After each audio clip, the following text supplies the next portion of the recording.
दोस्तों नमस्कार।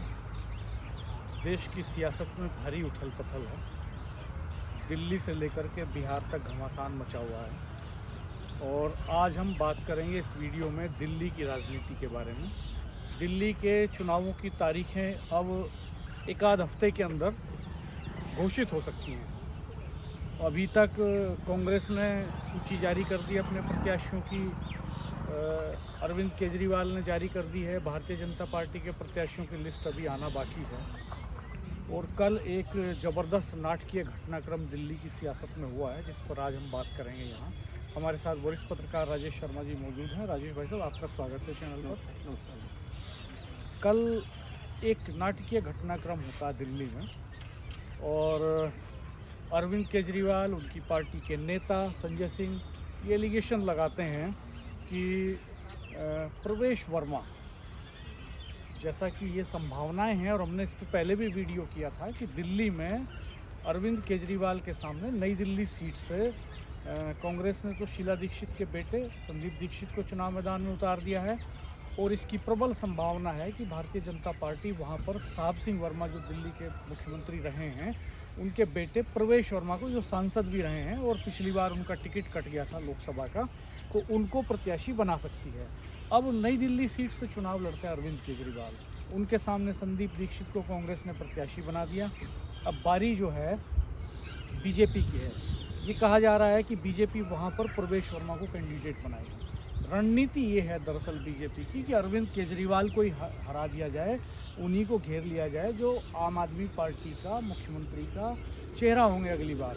अभी तो आतिशी है मुख्यमंत्री, लेकिन अरविंद केजरीवाल ने कहा कि अगर हम सत्ता में आते हैं तो इसका मतलब ये होगा कि दिल्ली की जनता ने हमें क्लीन चिट दे दी और हमें बाकी किसी की क्लीन चिट की ज़रूरत नहीं है, दिल्ली की जनता की क्लीन चिट हमारे लिए सफिशिएंट है। तो अब ये एलिगेशन कल लगाया वहाँ पे अरविंद केजरीवाल की पार्टी के लोगों ने कि साहब ये जो प्रवेश वर्मा हैं ये चुनाव प्रभावित करने के लिए 1100 रुपये गरीब महिलाओं को जो झुग्गियों में रहती हैं उनको बांट रहे हैं। और इन्होंने अपने रेजिडेंस पर एक ख़ास बात और बता दें कि प्रवेश वर्मा अभी उसी कोठी में रहते हैं दिल्ली में, जो कोठी उनको सांसद के लिए अलॉट हुई थी। तो नियमानुसार वो खाली करा ली जानी चाहिए थी, लेकिन वो खाली नहीं हुई, उसी में रह रहे हैं वो, चूँकि अब सांसद तो वो है नहीं। तो वहीं पे ये एलिगेशन लगा कि बुला के उन्होंने महिलाओं को 1100 रुपये बांटे हैं। उनका वोटर पहचान पत्र लिया गया, एक फॉर्म भरवाया गया उनसे और उनको 1100 रुपये हर महीने देने की बात कही गई है। कई टीवी चैनल्स ने, कई सोशल मीडिया इन्फ्लुएंसर्स ने इसके वीडियो भी चलाए वहाँ पर और उन महिलाओं से भी बात की जो महिलाएं ये कह रही हैं कि वहाँ पे क्यों आई हैं। तो उन्होंने स्वीकार किया कि उनको 1100 रुपये मिले और वो 1100 रुपये जो है वोटर आईडी कार्ड दिखाने पे मिले उनको और हर महीने देने की बात कही गई है। तो उनसे ये भी पूछा उन्होंने कि भाई ये 1100 रुपये किस योजना के तहत मिल रहे हैं, तो उन्होंने कहा मोदी योजना के तहत मिल रहे हैं। इस तरह की बात उन्होंने वहाँ पे कही है। तो राजेश भाई साहब, आप किस तरह से देख रहे हैं इस पूरे घटनाक्रम? देखो डॉक्टर साहब, जो कल जिस तरह घटनाक्रम कल हुआ, हमें लगता है कि जैसा भारत का संविधान है और जो इलेक्शन कमीशन है, जो कि इलेक्शन कमीशन लगातार करता है, हालांकि अभी कोई चुनाव की घोषणा तय नहीं हुई, लेकिन डॉक्टर साहब अगर ये काम किसी विपक्षी दल के नेता ने कर लिया होता तो हमें लगता है कि सरकार अब तक वहाँ ईडी और इनकम टैक्स की अब तक रेड होगी नहीं। और ये तो गलत बात है। आप पैसे कैसे बांट दोगे? ये तो नोट के बदले वोट की बात होगी। नहीं, प्रवेश वर्मा ने ये कहा, हमें ये पक्ष भी इस पर भी चर्चा करनी चाहिए। प्रवेश वर्मा ने ये सफाई दी उनकी मीडिया से, उन्होंने ये कहा कि साहब हमारे जो पिता हैं उनके नाम पे मैंने एक संगठन बना रखा है जो गरीब महिलाओं की सेवा करता है, आर्थिक तौर पे कमज़ोर महिलाओं की सेवा करता है, उनको आर्थिक सहयोग करता है। तो उस संगठन के प्लेटफॉर्म पे हमने ये काम किया है और वो खुले तौर पे उन्होंने ये स्वीकार किया कि हाँ उन्होंने पैसे दिए। उन्होंने मना नहीं किया कि हमने पैसे नहीं दिए, उन्होंने कहा हमने पैसे दिए, लेकिन हमने आर्थिक सहायता उस संगठन के बैनर तले देने के लिए पैसे दिए और हम ये सहायता करते रहेंगे। नहीं डॉक्टर साहब, ये तो बात सही है, सहायता तो करनी भी चाहिए। लेकिन अगर भारतीय स्वाभिमान ट्रस्ट जो था पूर्व मुख्यमंत्री साहिब सिंह वर्मा जी का, अगर उस लिफाफे पे भारतीय स्वाभिमान ट्रस्ट की मोहर होती, अकेले साहिब सिंह वर्मा के फोटो होता है, परिवेश वर्मा का फोटो होता, तो ये माना जाता कि भारतीय स्वाभिमान जो ट्रस्ट है साहिब सिंह वर्मा जी की, उसके द्वारा ये काम किया जा रहा है पहले से। लेकिन वो जो लिफाफा था, उस लिफाफे में जो महिला बता रही है, क्योंकि तो अब सार्वजनिक हो गया, उसमें जो लिफाफा है उसमें देश के प्रधानमंत्री का फोटो भी है, उसमें देश के गृह मंत्री का फोटो भी है, उसमें साहिब सिंह वर्मा जी का फोटो भी है, और उसमें पूर्व सांसद परिवेश वर्मा का फोटो भी है। और साथ में क्या है कि उसमें महिलाओं को ये कहा गया कि आप ये 1100 रुपये लो, उसको वोटर लिस्ट भी है, और उनसे कहा कि आपको कमल के फूल के चुनाव चिन्ह पे वोट डालनी है। ये महिलाओं ने बताया, ये महिलाओं ने बताया। तो इससे तो सकूँ, अगर वो भारतीय स्वाभिमान ट्रस्ट के बैनर तले या उनकी मोहर होती उस पर देते तो कोई आपत्ति ना होती। ये जो पूरा इशू बना पूरे देश में, कल एकदम प्रेस कॉन्फ्रेंस करते हैं अरविंद केजरीवाल, उधर मनीष सिसोदिया जाते हैं, उधर सौरभ भारद्वाज आ जाते हैं, और इनकी ओर से परवेश वर्मा जी की ओर से मुझे लगता है कि परवेश वर्मा जी का अकेला बयान आया, भाजपा के किसी नेता का बयान भी नहीं आया कि भाई ये पूरा मसला क्या है, ये पैसे बांटना सही है गलत है। तो वो जो उसमें मोदी जी का फोटो, गृह मंत्री का फोटो, और ये कहा गया जो महिलाएं आई पैसे लेके, लिफाफे लेके, वो तो लिफाफा पूरा दिखाया गया, लिफाफा सभी पब्लिक डोमेन में आ गया। तो उसमें ये माना गया कि अभी चुनाव के आपको कमल के फूल के चुनाव चिन्ह पर वोट देना है, और आप जो और महिला है उन्हें भेजो मेरे पास में। वो तो पूरा सरकारी बंगला है, सरकारी बंगले में इसको हम ये माना जाए, आरोप लगाया, हालांकि हम तो कुछ नहीं कह सकते, लेकिन जो विपक्षी दल है, कांग्रेस है, आम आदमी पार्टी है, उनका ये आरोप है, उन्होंने ये कहा कि भाई ये नोट के बदले वोट देने की प्रक्रिया है, और ये भाजपा शुरू कर रही है और सरकारी आवास पर किया जा रहा है। हालांकि कल फिर उसके बाद में बड़ी संख्या में परवेश वर्मा जी के आवास के सामने बड़ी संख्या में पुलिस फोर्स लगा दी। ये आशंका थी कि विपक्षी दल के लोग कहीं आके हंगामा न कर दें, ड्रामा न कर दें, क्योंकि चुनाव का दौर है, तमाम लोग इशू तलाशते हैं। ये जो 2 इशू है इस समय दिल्ली में राणा जी, एक इशू तो एक सप्ताह पहले संसद में दिया गया बयान है डॉक्टर भीमराव अंबेडकर को लेके, उसको लेके एक बड़ा तबका है वो बहुत नाराज है। लगातार वो मूवमेंट पूरे देश में अभी भी चल रहा है, और जिन राज्यों में चुनाव है, हालांकि इस समय फिलहाल एकमात्र दिल्ली स्टेट में चुनाव है, तो दिल्ली में पूरी वीटो पावर लगी हुई है। तमाम जो विपक्षी दल हैं एक तो उस इशू को उठा रहे हैं, दूसरा जो कल जो ये घटनाक्रम हुआ, ये वाला एक और इशू बन गया। मतलब जो विपक्षी दल हैं या वो तो लगातार तैयार रहते हैं कि कौन से इशू आए। अब ये जो इशू आया है, हालांकि इस पर किसी भी भाजपा के वरिष्ठ नेता को बयान नहीं आया कि इसके पीछे क्या इशू है, लेकिन लगातार ये बात चल रही है। सुबह संजय सिंह जो राज्यसभा सांसद हैं, वो सुबह परवेश वर्मा जी घर के सामने पहुंच जाते हैं। वहाँ लोगों ने कहा आप किसी घर तक क्यों पहुंच जाओगे, तो उन्होंने कहा कि सरकारी आवास है, सरकार की संपत्ति है, अगर सरकार की संपत्ति पे इस तरह पैसे बांटे जाएंगे ये कह के कि भाई आपको कमल के फूल के चुनाव चिन्ह में वोट देने हैं तो हम लोग आएंगे। तो लगातार इस समय दिल्ली में ये इशू बहुत हॉट है, इसके क्या परिणाम आएंगे वो तो बाद की बात है। संजय सिंह ने एक और क्वेश्चन रेज किया है, उन्होंने कहा कि अगर ये ऐसी खबर जो है वो किसी विपक्ष के नेता के घर से आ रही होती, इस तरह पैसा बांटने की, तो ईडी सीबीआई सब पहुंच जाती और जांच बैठ जाती, अरेस्टिंग हो जाती। और उन्होंने ये भी कहा कि करोड़ों रुपए उनके घर में कैसे हैं, ये सवाल भी उन्होंने रेज किया है। खैर राजनीतिक बहसें हैं वो चलती रहेंगी, अपनी जगह हैं, लेकिन मुझे लगता है एक और बड़ा सवाल इस घटना के बाद खड़ा हो गया है। यानी इस देश में कुछ लोग इस हैसियत में हैं कि वो नोट बांट सकते हैं, और उन्होंने किन तरीकों से धनार्जन किया है ये जांच का विषय है। डॉक्टर साहब, मैं आपको रोकते हुए एक बात बताऊंगा। कुछ समय पहले मेरठ में, अब हालांकि चौधरी साहब नहीं है, चौधरी अजीत सिंह जी, जब वो चुनाव हार गए थे तो वो मेरठ में के प्रेस कॉन्फ्रेंस की थी उन्होंने, आप भी उसमें मौजूद थे। तो एक प्रदेश की किसी विधानसभा का उन्होंने कोई सवाल उठाया था, उस पर कहा भी था, बड़ी आश्चर्यजनक लगा था यहाँ रिपोर्टरों जो उन्होंने बताया, क्योंकि उनके पास तो सारा प्रमाणित रिकॉर्ड था। तो आज से लगभग 8-9 साल पहले उन्होंने कहा था, और अब दिल्ली में ये हो गया जो कल की घटना देखी, तो मैं इसीलिए उस बात को सत्य मान रहा हूँ कि ये कल की बात तो पूरी प्रमाणित है। भाई एक महिला सामने आई या 2 महिला सामने आई, सामने वाले लोग क्या समझेंगे कि हो सकता है टारगेट में 1-2 महिला से काम नहीं चलेगा। वो नई दिल्ली बड़ी विधानसभा है, विधानसभा में झुकी वाले बहुत सारे हो, तो हो सकता है तो कोई ऐसा प्लान भी हो। नहीं, मैं दूसरी बात कर रहा हूँ। मेरा कहना ये है कि इस देश की जो अर्थव्यवस्था है वो किस तरफ जा रही है, ये घटना ये भी बताती है। जैसे यानी एक तरफ कुछ लोग इस हैसियत में चले गए हैं कि वो रुपए बांट सकते हैं, और एक तरफ बहुसंख्यक आबादी इस तरफ चली गई है कि वो याचक की मुद्रा में खड़ी है। उसको ये 1000-1100 रुपये महीना जो है, जैसे उन महिलाओं को मैं सुन रहा था मीडिया में, मीडिया रिपोर्ट्स में, उन महिलाओं से पूछा उन्होंने, रिपोर्टर्स ने, कि भाई ये क्यों लिया है पैसा आपने, इससे क्या करेंगे? तो उन्होंने कहा कि इससे दाल रोटी सब्जी खरीदेंगे और क्या करेंगे।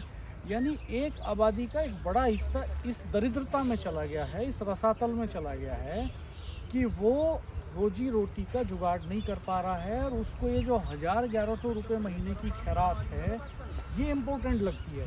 उसको लगता है इससे जीवन चल जाएगा। तो अगर कोई भी आदमी सम्मानजनक ढंग से जीवन जीता है, जैसे इसको ऐसे ही उलट दीजिए इस घटना को एक बार, क्या प्रवेश वर्मा ले लेंगे किसी से 1100 रुपये? नहीं ले सकते। तो यानी जो आर्थिक विषमता है, जो आर्थिक गैर बराबरी है, वो इतने ज़बरदस्त ढंग से बढ़ी है पिछले कुछ सालों में देश के भीतर कि एक बड़ा हिस्सा इस दरिद्रता में आ गया है, इस स्थिति में आ गया है, महंगाई के चलते, बेरोज़गारी के चलते, गरीबी के चलते, कि उसको इस 1000-1100 पे 5 किलो अनाज पे जीवन बिताना पड़ रहा है। उसको नेताओं की 1000-1100 की, या इस टाइप के जो संगठन हैं तथाकथित, जो सो कॉल्ड वेलफेयर ऑर्गेनाइजेशंस हैं, उनकी खैरात पे जीना पड़ रहा है। ये और भी बड़ा सवाल खड़ा हो गया है। ये देश की सियासत, देश की अर्थव्यवस्था और देश के विकास के जो दावे हैं उनका नंगा सच है। तो सर लगभग 3 दशक की अगर हम बात करें तो हम लगातार, क्योंकि हर 5 साल में देश में चुनाव होते हैं और तमाम पॉलिटिकल पार्टियां ये सब दावे करती है कि भाई वो लोग गरीब मुक्त देश बनाएंगे, और ये कैसा गरीब मुक्त बनाया जा रहा है कि उनके साथ मजाक किया जा रहा है।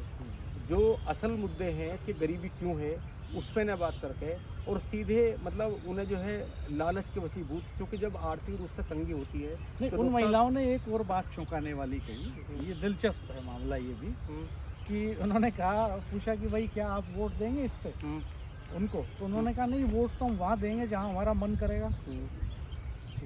तो इस तरह की बात भी सामने आई है। तो यानी एक तरह से आप देखिए कि जो सोशल वैल्यूज़ हैं, जो इथिक्स हैं, वो कहाँ चले गए हमारे समाज के।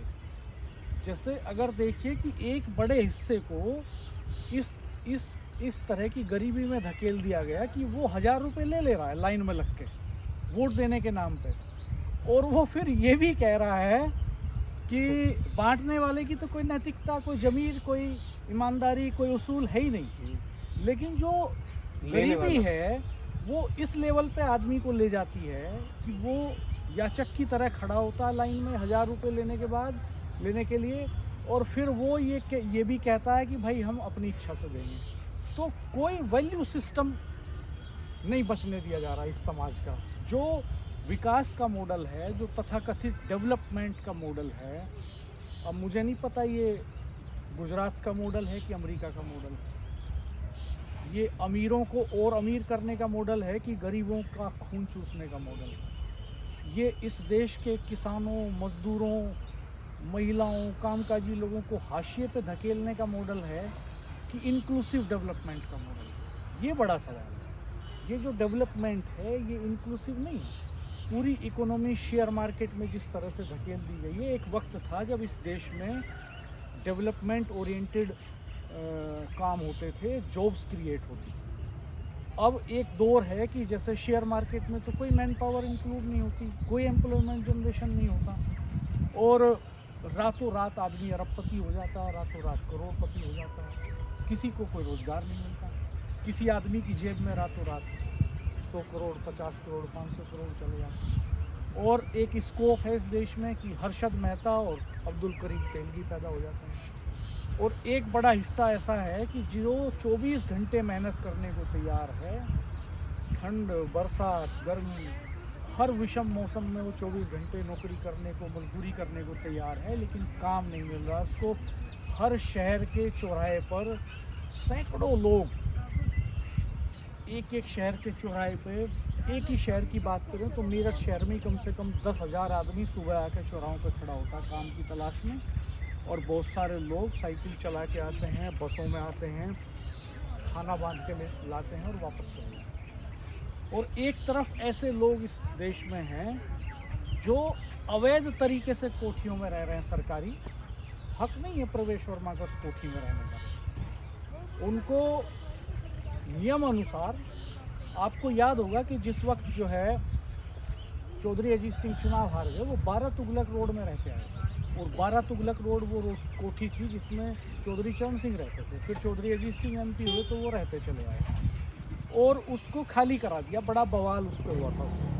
मोदी नगर में पानी रोकने की कोशिश करी, किसानों ने धरना प्रदर्शन, लाठीचार्ज और धकिया के वहाँ से निकाल दिया गया। और एक मौका ये है कि जब प्रवेश वर्मा अनाधिकृत तरीके से इलीगली एक सरकारी कोठी में बने हुए हैं, सांसद ना रहते हुए भी सांसद के तौर पर जो अलॉट की गई थी उनको कोठी, उस कोठी में रह रहे हैं। वो टिकट नहीं मिला उनको, उनका टेन्योर पूरा हो गया, लंबा वक्त बीत गया, इसको लेके भी वो वहीं रह रहे हैं और वहाँ इस तरह के एलिगेशन लगते हैं कि वो वहाँ से जो है पैसा बांट रहे हैं। तो निश्चित तौर पे ये सवाल गंभीर हैं, बड़े सवाल खड़े होते हैं और इनकी जांच होनी चाहिए और चुनाव आयोग को भी निश्चित तौर पे इसमें दखल कर देना चाहिए। मैं संजय सिंह के इस डिमांड से एग्री करता हूँ, क्योंकि ये जांच का विषय है। ये अगर इस देश में पैसा देकर के वोट खरीदने का ट्रेंड चल पड़ा है या चल रहा है या ऐसे एलिगेशंस लग रहे हैं, तो चुनाव आयोग को इससे आँख नहीं मूंदनी चाहिए। पूरी लोकतांत्रिक प्रक्रिया पे ये गंभीर सवाल है।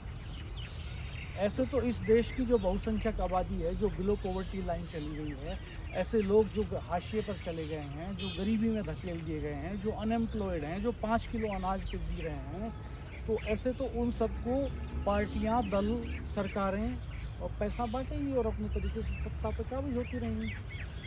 डॉक्टर साहब, नैतिकता तो अब रही नहीं और जो लोग नैतिकता की बात करते हैं, मुझे लगता है वो सब लोग दिल्ली में ही हैं और उनके आसपास 2-4 किलोमीटर के आसपास की घटना हुई, अभी तक बोले भी नहीं। जहाँ तक पैसे बांटने का मामला है, तो अभी 2024 का लोकसभा चुनाव हुआ, तो एक लोकसभा में जब हमें पता चला कि यहाँ किसी प्रत्याशी ने पैसे बांटे, मैं नाम नहीं लूँगा उनका, तो हमने कुछ लोगों से वहाँ बातचीत की कि भाई आप पैसा ले लेते हो ऐसे ही। तो लोगों का परसेप्शन भी चेंज हुआ डॉक्टर साहब। राजनीति को आप लोग जो है उस दृष्टि से देखने लगे कि उनकी बात सुनकर लगा कि अब लोग में राजनीति का विश्वास नहीं रहा।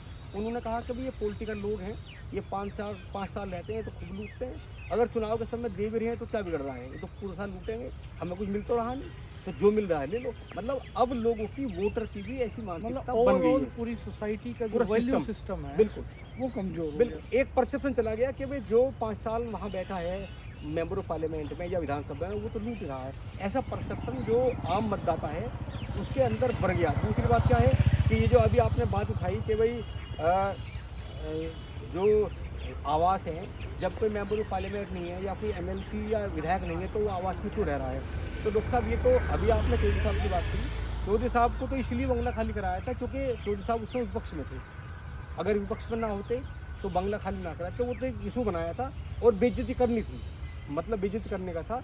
यहाँ दूसरा इशू ये है कि जो प्रवेश वर्मा इस समय सांसद नहीं है, मेंबर ऑफ पार्लियामेंट नहीं है और उसी आवास में रह रहे हैं, क्योंकि उन्हें तो चुनाव लड़ाना है दिल्ली में। प्रवेश वर्मा चुनाव लड़ाना है। पहले भी विवादों में रहे हैं, पहले भी बहुत सारे विवाद थे, पहले कई विवाद रहे, संसद का बड़ा विवाद था। और अगर 2024 के लोकसभा चुनाव में उन्हें दिल्ली से टिकट नहीं मिला तो एक बड़ी वजह वो भी थी जो संसद में उन्होंने तीखा बोला था, जो लगातार वो हिंदू मुस्लिम थे। जिस बड़ी महापंचायत में लोग बैठ के संवैधानिक बात करते हैं, वहाँ ऐसी बात इन्होंने भी की। और दूसरे जो दिल्ली के एक मेंबर ऑफ पार्लियामेंट हैं, अटल बिहारी वाजपेयी जी का कल जन्मदिवस था, मैं उनको सुन रहा था, वो पार्लियामेंट में बोल रहे थे। उन्होंने कहा कि इस देश में सांप्रदायिक बंटवारा नहीं होना चाहिए, दल आते रहेंगे, सरकारें आती रहेंगी, जाती रहेंगी, ये देश रहेगा, देश रहना चाहिए। तो उन संदर्भों में देखें और आज के संदर्भों में देखें और विधुड़ी और प्रवेश वर्मा के बयानों को देखें तो कहाँ जाकर के पूरा डेमोक्रेटिक सिस्टम खड़ा हुआ। डॉक्टर साहब, दोस्तों आप लोग भी बताइए, कमेंट बॉक्स में रिएक्शन दीजिएगा कि आप किस तरह से देख रहे हैं। क्या जो एलिगेशंस संजय सिंह ने लगाए हैं, जो सवाल उठाए हैं, वो जायज़ हैं? क्या प्रवेश वर्मा जो कह रहे हैं क्या वो ठीक कह रहे हैं? क्या वास्तव में वोटों को प्रभावित करने की कोशिश नहीं है, ये समाज सेवा है? और क्या इस तरह की समाज सेवा और इस तरह की खैरात पर किसी को जीवित रखने की हालात अगर समाज में हैं, तो क्या ये सिस्टम का और सरकारों का फेल्योर नहीं है कि वो एक बड़ी आबादी को मेन स्ट्रीम में नहीं ला पाए, उनको एम्प्लॉयमेंट जनरेट नहीं कर पाए, उनको इस लेवल पे ला करके खड़ा कर दिया कि वो खैरात से जीवन चलाएं। जी राजेश। डॉक्टर साहब, इतना भद्दा मजाक हो रहा है संविधान के साथ में, लोकतंत्र के साथ में। अब जब चुनाव होते हैं, आप देखते हो जब चुनाव होते हैं तो इतनी गंदी भाषा का प्रयोग होता है और इस तरह के इशू उठाए जाते हैं, लेकिन हमें लगता है कि वो इशू सिर्फ चुनाव तक होते हैं। और चुनाव में जो भी पार्टी सत्ता में बैठ जाती है वो लोकतंत्र की धज्जी उड़ाने के अलावा दूसरा काम नहीं करती। और अब तो एक परंपरा और दूसरी शुरू होगी। अब तो लोकतंत्र में सबको बोलने का अधिकार था, अपनी बात कहने का अधिकार था। अब तो ऐसा भी होने लगा कि अगर कोई साफ बात कहे तो उसके पीछे बहुत सारी एजेंसी को लगा दिया जाता है और उसका कहीं ना कहीं मोरल डाउन करने का प्रयास। संजय सिंह की बात सही है, क्योंकि संजय सिंह जेल गए हैं और संजय सिंह जेल में जिस आरोप में गए हैं वो आरोप न्यायालय में सिद्ध नहीं हो पाया। तो एक वो सांसद जिस पर आरोप कोर्ट में सिद्ध नहीं हो पाया वो जेल में चला जाता है, जेल में रह जाता है। और एक वो पूर्व सांसद जो घर पे सरकारी आवास पे चुनाव से पहले नोट बांट रहे हैं, सीधे वे आरोप लगा रहे हैं। तो उनकी मैं आरोप से इसलिए सहमत हूँ कि कार्रवाई तो होनी चाहिए। अगर वहाँ पैसा रखा हुआ है, जब एक तरफ प्रधानमंत्री ये बोलते हैं कि ब्लैक मनी, तो ब्लैक मनी अगर दी जा रही है तो ब्लैक मनी होगी, तो कम से कम वहाँ जाँच। प्रधानमंत्री ये भी कहते हैं मैं खाऊंगा ना खाने दूंगा, ना खाऊंगा ना खाने दूंगा।